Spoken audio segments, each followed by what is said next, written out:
నిరీక్షణ prayer house మరియు centre సంఘముల తరపున జీవము కలిగిన దేవుని నామంలో మీ అందరికీ నా వందనములు. ఈ దినపు దేవుని మాట యెషయా గ్రంథం 53వ అధ్యాయం 12వ వచనం.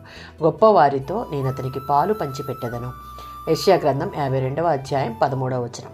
బాధింపబడిన సేవకుడు అయిన మెస్సియా అయిన యేసుక్రీస్తు శ్రమలను, ఆయన పొందిన తిరస్కారాలను గూర్చి ఈ భాగం వర్ణిస్తున్నది.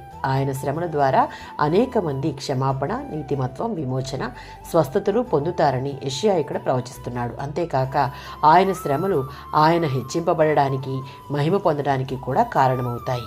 తండ్రి దేవునికి సేవకుడు అయిన యేసుక్రీస్తు తండ్రి దేవుని చిత్తాన్ని సంపూర్ణంగా జరిగించడం ద్వారా ఉన్నతముగా హెచ్చింపబడ్డాడు. 2వ సంకీర్తన 8వ చరణం. భూరాజులలో ఎవరికీ ఎప్పుడు జనములను నీకు స్వాస్థ్యముగా ఇచ్చేదను అని దేవుడు వాగ్దానం చేయలేదు.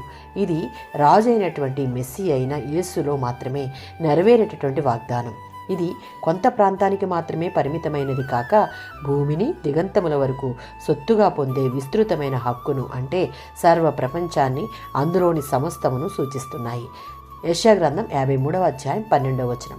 గొప్పవారితో నేను అతనికి పాలు పంచిపెట్టెదను అనగా పాప పరిహారార్థమైన క్రీస్తు మరణాన్ని బట్టి దేవుడు ఆయనను హెచ్చిస్తానని వాగ్దానం చేశాడు.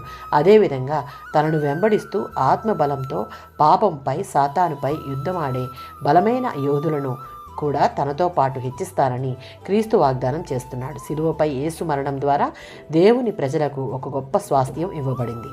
ఆమేన్.